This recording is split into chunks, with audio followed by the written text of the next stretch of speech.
next episode of the C-Suite Edge. I'm your host, John Light. I'm also the founder and CEO of Sabretooth Recruiting. And today, I'm very happy to welcome Kat Berman. Kat is a founder, an executive, leader, CEO of what I think is a really interesting take in the investment in the banking space with my CNote.com. Kat, thanks so much for joining me today. Thank you, John. Great to be here. So getting this started, I mean, people can go to mycnote.com and they can kind of check things out, but I'd really like to get your overview of your background and what got you into this space to begin with and how things are going, and in fact, where are things going with the company? Happy to, and thanks again for having me today. Certainly, well, just to give you kind of the genesis of CNote, my background is in traditional finance, so I was managing director at Charles Schwab and then in venture capital prior to that. And so the impetus to start CNote was really seeing the confluence of two trends in the industry.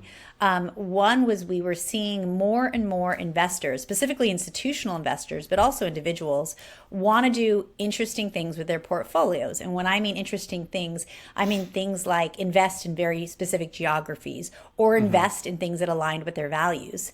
And so as I saw more and more of that, I recognized that we had a lot of opportunities in traditional finance to do that, except for cash. As we thought about where your deposits sleep at night or how you put your deposits to work, the opportunities still seemed quite limited. It still seemed like the opportunities I grew up with, right, decades ago. At the same time, I was very fortunate to have friends in the community banking segment. And I'll take a pause on that, John, because I always like to define this for folks, especially my friends who come from finance. Most of us are really accustomed to the largest financial players, right? Our friends at Citi and Goldman and others, Schwab. And so you have some of the largest banks right at the top of the pyramid. You have the second regional banks, which, right, we've all been very accustomed to as well, given what's happened in the last several years. Under that layer of banking, of regional banks, is a entire layer called community banking that the Fed Reserve distinguishes as $10 billion in assets and below. And I was very fortunate in my time in finance to have friends in this industry, many of them working at really inspiring community banks, really wonderful community finance institutions. And they were doing incredible things with deposits. By incredible things, I mean giving superior yields, so making people more money on their cash, being really transparent of how they use deposits, using our deposits for things like creating more small businesses in our community, creating more affordable housing. And they were incredibly strong as it relates to balance sheet and finances. They were very strong in institutions. And so the aha moment for me, John, which is, why aren't more folks accessing this incredible layer of banking, this first layer of banking, which really is kind of the genesis or the roots of our community right system? Why are we not seeing more folks, especially institutions, businesses who want to make money on their cash? Why are they not leaning in? Why are they not earning more and doing things that are positive? And what I found pretty clearly was that it was infrastructure, that there were certainly some folks knew that there were community banks in their backyard. Some folks didn't. But in order to actually access better returns and in order to actually, be able to work with these community finance institutions, you really needed a platform. You really needed some type of technology to connect businesses who wanted to earn more with those institutions who could deliver not just great yields, but also, really wonderful ways to put those deposits to work. So was how we started CNote many years ago. And I'm delighted to say we've grown up with some phenomenal institutions. Today, we get to work with corporations and foundations across the country, including Apple and Nike and Merck, as well as amazing foundations like Sierra Club Foundations, the Women's Foundation, and others. Wow. So investing with direction, in a sense, if I could put it that way, and giving these community banks the infrastructure to do it. I mean, that's interesting to me, 'cause I'm fortunate in that I get to talk to a lot of people who have great ideas. They're innovative, they're creative, they're driven, people who don't just start something because, hey, look, I started something, yippee.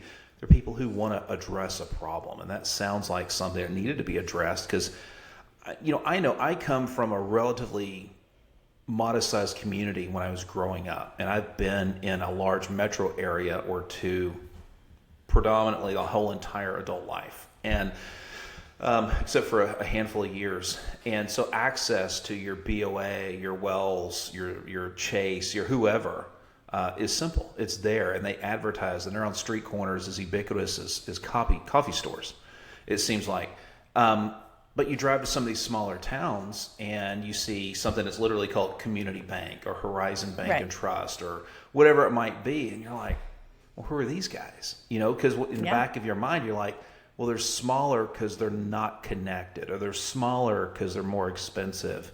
They must run tighter margins. You have these things in your head. And so, well, I've got the convenience. I've got my card here and my checkbook. I don't need anything else. I think that's actually a pretty brilliant space to go fit into to solve a problem. So let me ask you this, Kat, because so much of where you put your money in my mind is you need to trust who's on the other end of the equation. You need to have confidence as well, right? Confidence, I'm going to get it back, or whatever I'm looking for it back. Yeah. Talk to us a little bit about, in that context, how do you define the biggest problem you solve? Are you solving it for the community banks, or are you ultimately solving it for individuals? I mean, where is the solution pointed as well? Yeah, I think there's 3 problems we solve. First is, I don't know a business that doesn't want to be making more money right now. And so one of the opportunities we bring to our institutional depositors is make more money on your cash. Really take a hard look of where your cash sleeps at night, and whether that's your operating cash or your reserves.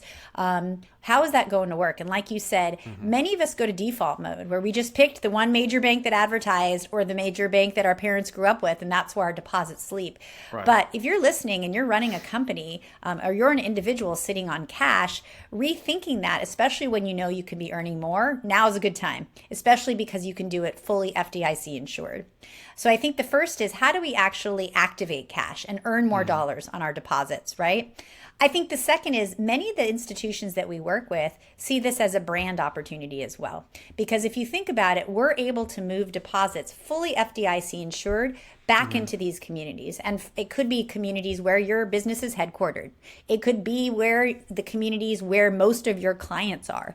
It could be communities where you are activating a union, right, relationship. And so there's a strategic angle to cash now that CNote can bring to the table, because we work with a network of over 1,000 of these community banks across the country. And so I'd say the second is, in this time where there's a lot of pushback on transparency, when there's a lot of employee reticence, a lot of employee restructuring, how does a company really double down on its brand? And this is one very easy way to do it, where you can put dollars to work into community, get that transparency, get that visibility, and still earn a really competitive return. So I'd say that's the second. And then the third you alluded to, which is investing in our communities. I don't know anyone who doesn't want to see more thriving small businesses in my local community. I don't know anyone who doesn't want to see more affordable housing on the market. This is exactly what these community banks do. And so there's a piece of it that is very much serving institutions to, right, earn great returns, get great brand recognition. But there's also a macro piece of it that is, it just creates stronger communities when we put our deposits to work in this first layer of finance. Yeah, no, I buy into that 100%. And you see it, I think, in day to day. You got to keep the money to where it's circulating with people who are its closest to the point of impact, I guess you could say.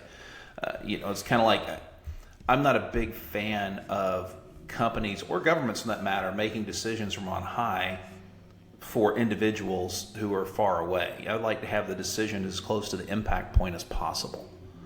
And we're seeing a lot of focus on local right now. So many of the institutions we work with, whether they're large companies like Nike or more mid-market companies, all of them, right, are trying to do more with less right now, right? Everyone's trying to do a lot more with less resources. And so one opportunity to do that is using tools like this, which are very safe, FDIC insured, proven, used by some of the biggest names, but also really providing ROI in a measurable way, and really providing tangible benefits locally.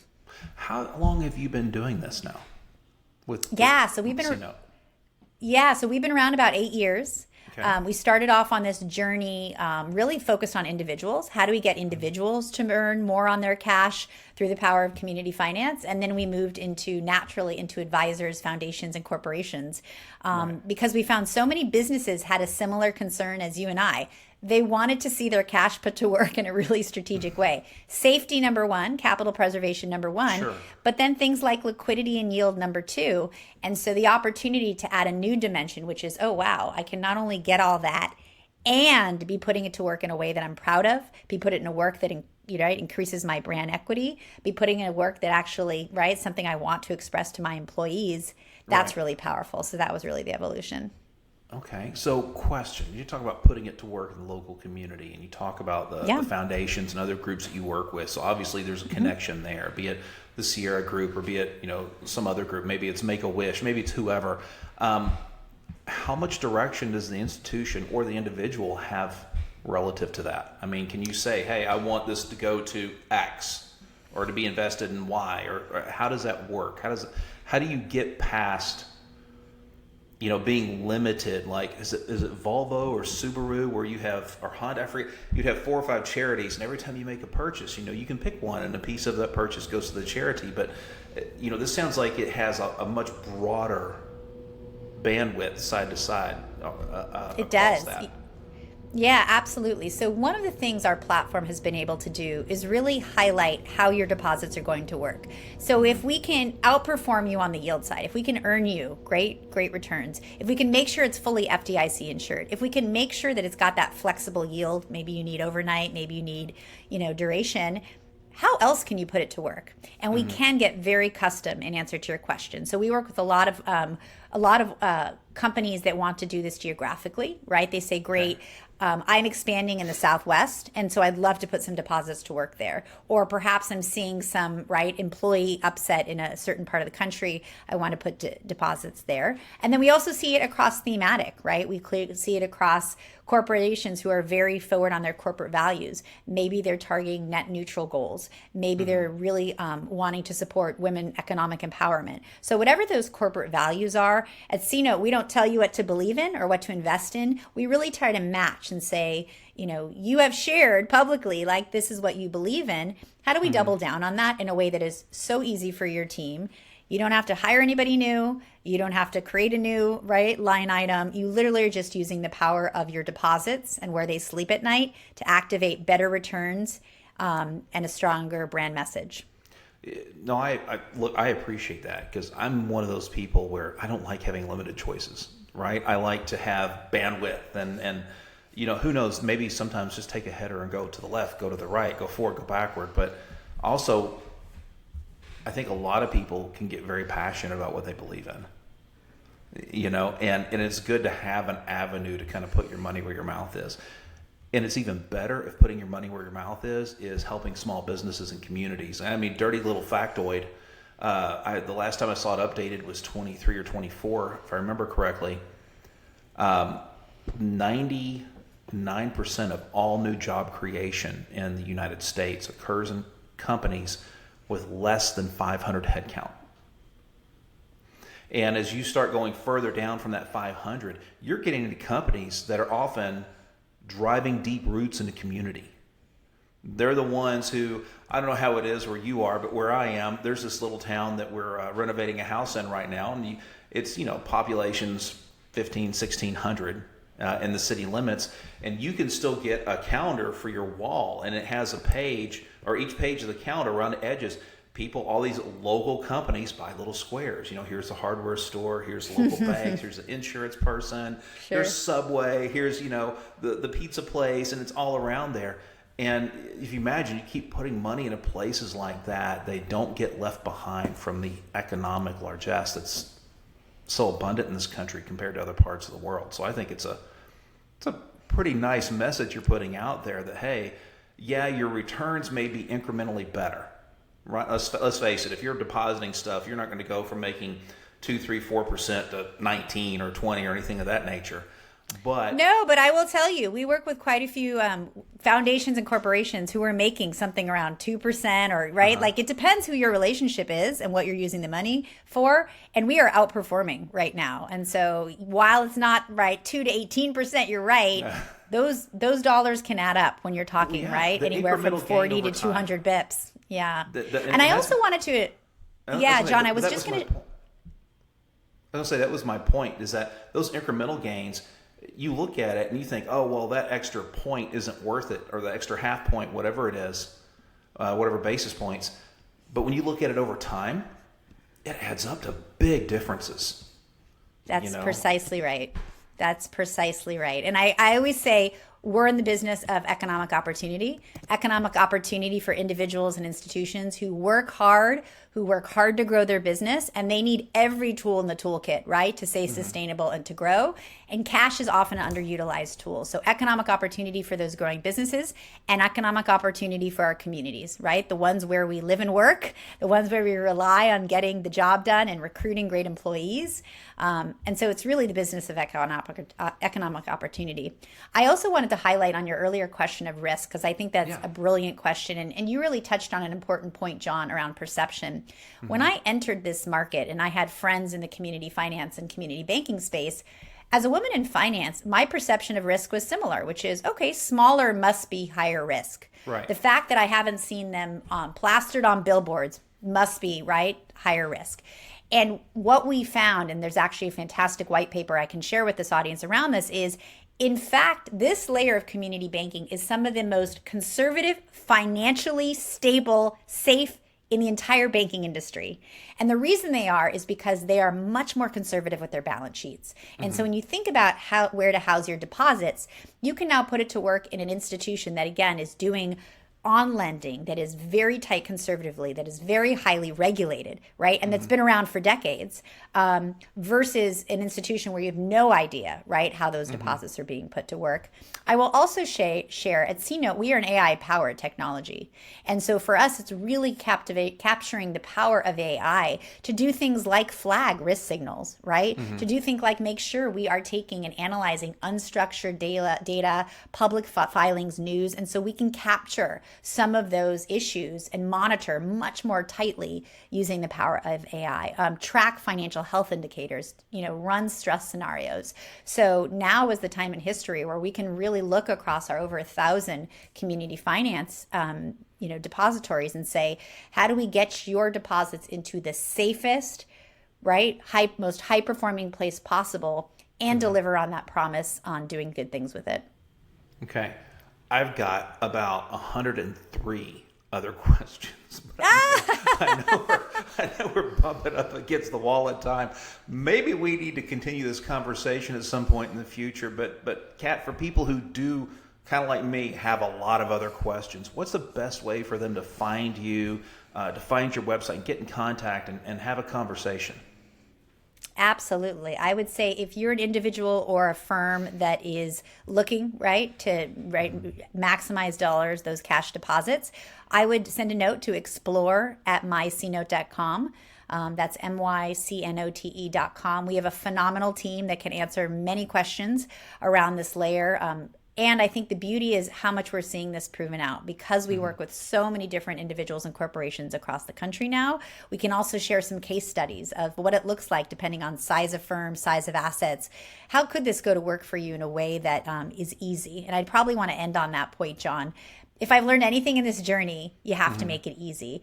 Nobody wants to open another bank account. Nobody wants to worry about, oh my, what if it's $5 million insurance, Kat? Do you insure that? Yes, we insure up to $100 million, fully FDIC insured. But probably the most important thing we do is make it easy. We make it easy for firms who have to do more with less right now, but really want to stretch those dollars farther while feeling good about it. Awesome. Kat, thanks so much for joining me today.